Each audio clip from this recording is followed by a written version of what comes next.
Hello, hockey skaters and goalies around the world, and welcome to another edition of the Ride to the Rink. It's going to be an extended edition today because we have a really important subject matter. I have brought in someone to speak to you, a mental performance coach who's a good friend of mine, someone that I learn from every single time that I watch him, see him, or read him. Dr. Cassidy Preston joins us today, and I have to say it right at the top, Cassidy, your new book, Mindset First, just hit #1 on Amazon in its category, which is, as your friend, I'm excited for you, but I think it says a lot about where we're going as a culture right now that your book about mental performance is #1. Yeah, no, thank you so much. And it's a pleasure to be on. It's always fun to connect here, Lee. Oh, it goes both ways, my friend. And for those of you listening today, we're going to be talking about a really important topic about how to protect your mind from junk, not just on the game days, right? In general, because if you're a young player out there today, there's a lot of distractions between social media, sometimes the things you can see on TV, if you still watch TV.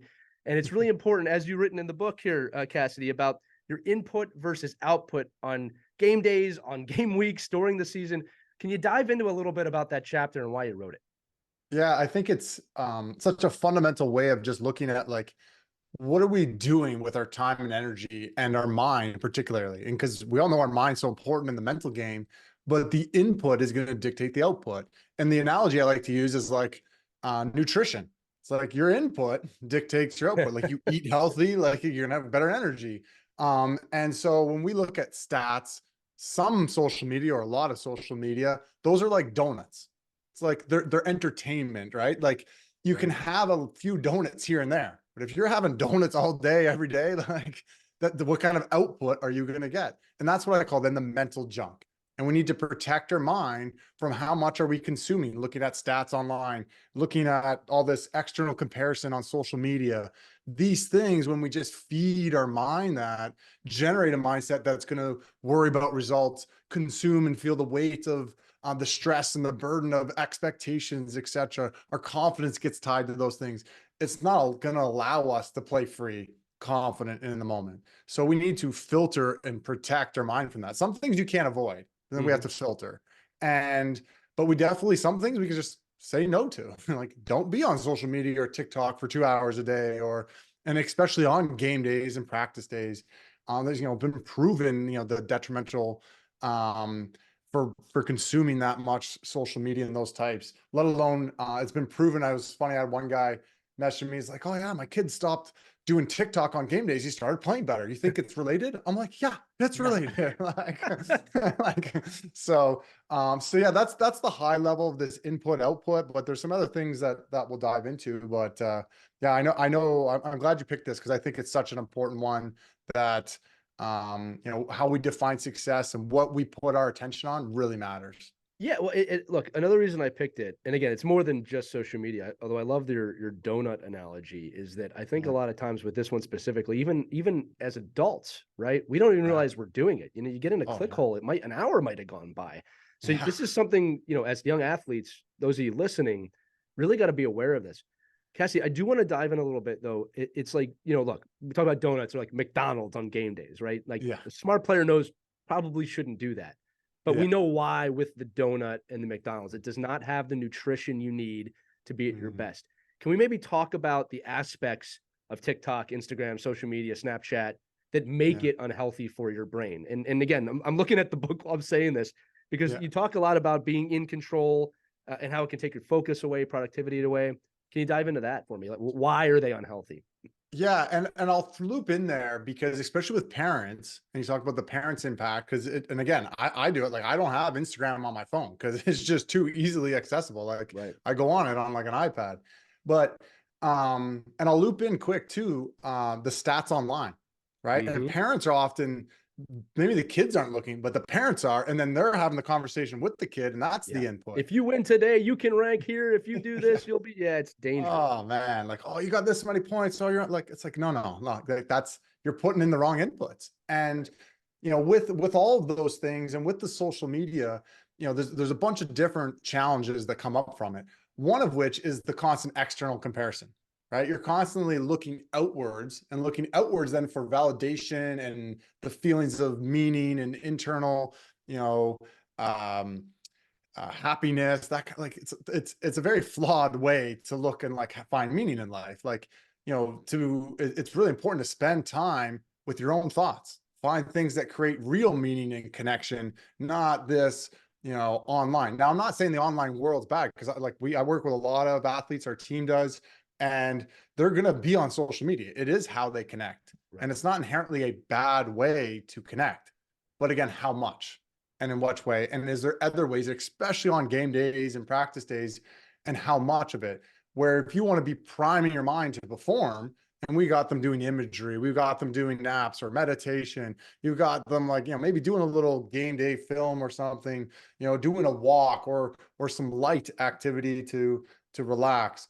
Something to get you present, right? Yeah, to get you present. These things, you do those things, but then you do 2 hours of TikTok. Like, oh, it's like, and use the food analogy. Oh, ate my chicken, rice, and salad, and then you had 3 donuts for dessert. Like, just ruined the good meal your you had. stomach Like, the whole time. yeah. So it's like, so that's a good way to look at it. And the why, one of the other big things with social media, again, I'm picking on TikTok, but it's, Instagram's pretty much just adopted TikTok with the reels in some ways. It's just a delayed factor, but it's that, every 7 seconds, this swipe mentality where you're just constantly searching to be entertained at a really short, attention span.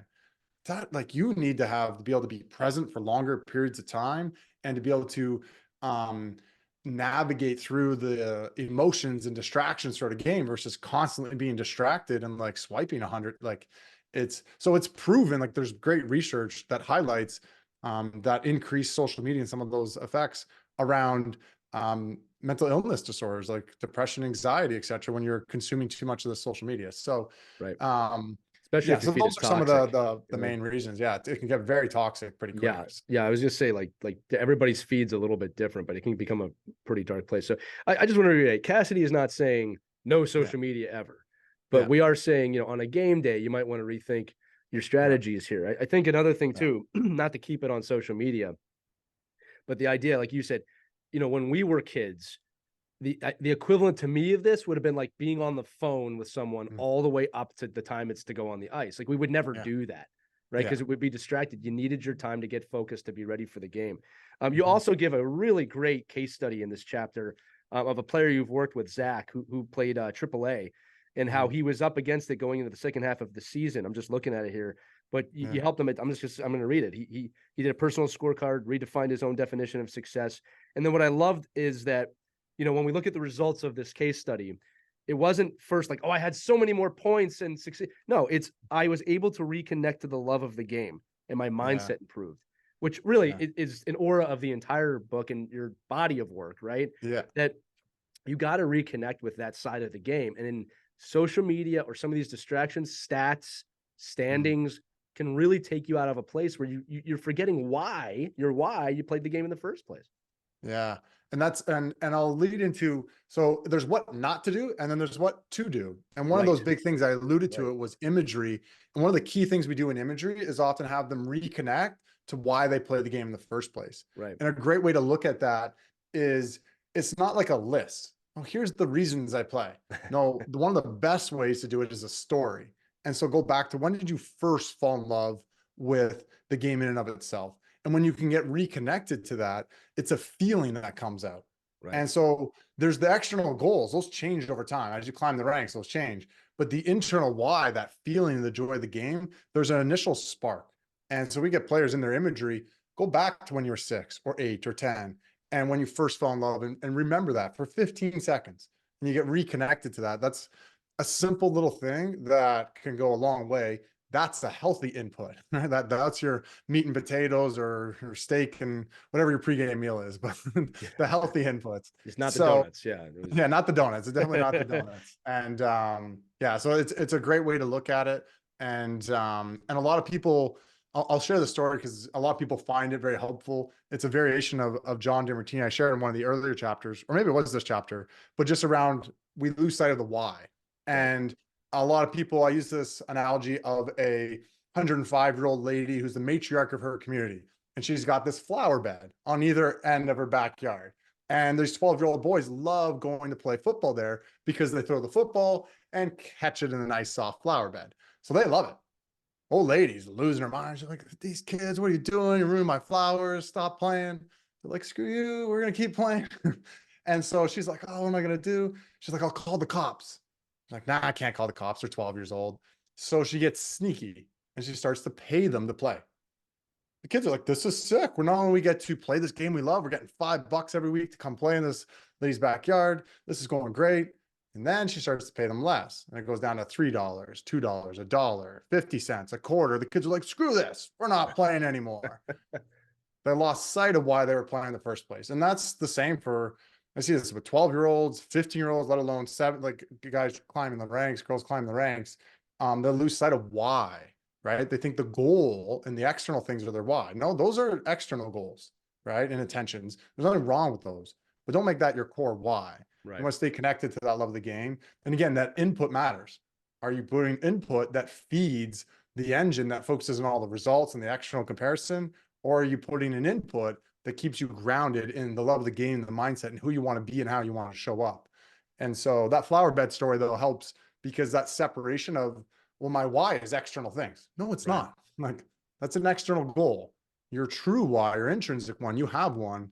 A lot of us lose sight of it. So staying connected to that is very powerful. Well, look, and I think that's great advice, whether you're 6 or 26, right? Yeah. And I think it's also important to remember, no matter where you're at on the journey, that if you're not sure you're feeling that why right now, you can get that back. I mean, that's something at where I'm at, Cassie. I mean, I reconnect with that all the time. Probably easier now at my age than it was maybe in my 20s. But for those young kids listening, that's kind of like a superpower for you, right? Like you love to play. And parents, if you're listening, you play a huge role in that, right? Yeah. One of the things, Cassie, I say to my son and daughter before they take the ice every single time is 2 things. No matter what happens out there, I'm going to love you. And then I think also as important, I love watching you play. I love watching you play.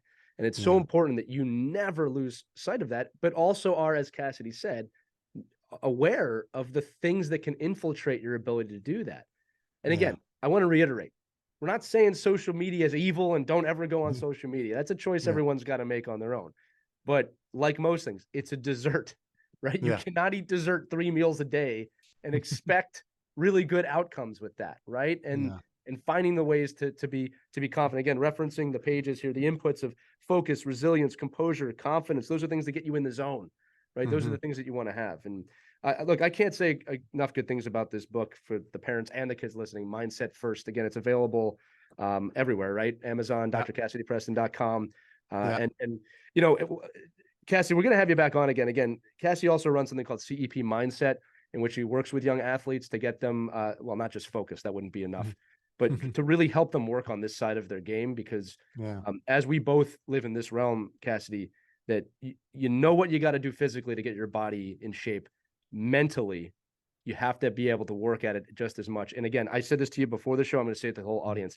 I wish I had this book, specifically this book, when I was a young player, because the tools that you have written in here would have deeply impacted the way I approached the game. So thank you for writing it, number one. Thank you. All right. And again, go ahead. My bad. Yeah. And I'll just say, like, and that's why I wrote the book. Like, it's just because my own personal struggles as a hockey player. And that's why I got into the work that I get to do now is like, there's gotta be a better way, right? There's gotta be a faster way to work on the mindset and the mental game that's practical and personalized. And so it's now condensing it all into this pretty, concise yet very practical book that athletes can dive into, engage, and get a lot out of, at their own speed, their own time, and comfort of wherever they want to read that book. So, and I'll add in one quick thing too around the why with the players, but also the parents. And you highlight it really well there. You're like, you're like, I'm here. I love watching you play, right? Like, it's just like, that's your why. You stay connected to that. Whereas a lot of parents, they forget their why. And their why do is better like, on the forecheck today. It's like they're happy when their kid performs well, or why are we focusing on mindset, or why are we not on this? Because I want to see you do better results. And then their why is so connected to the results too. And so and then what does that do to the athlete? Right. It makes them stay connected to the results. And so, the words you say impact them, but it also helps set your own tone, which then, just, imparts onto them. Like, they pick up on your body language, the tone, the way you say things, not just the words. So, It's a good reflection. I'm glad you brought that up as well. No, it's my pleasure. And again, look, we all preach this, right? It's about focusing on what you can control. And I think Mhm. what's great about your book here is that this is a great starting point to kind of understand that methodology and philosophy. And again, you go into some great things in here, including like I love the chapter on the game day prep. We're going to probably share that Yeah, with the audience in the future. yeah. Just reading through that, I was like, yeah, I needed this 30 years ago. But Mindset First is available now. Again, wherever, well, I'm guessing wherever books can be sold. Again, #1 Yep. on Amazon Yeah. right away, man. That's an accomplishment. Congratulations on Yeah. it. Yeah. Thank you so much. I appreciate being on and love the work you're doing. And it's always a pleasure to catch up, Lee. Thank you, man. All right, so this has been Dr. Cassidy Preston with Lee Elias on the Ride to the Rink. Wherever you're playing this week, we wish you the best. Remember to have a great time. Have fun. Remember why you love the game. And as always, skate on.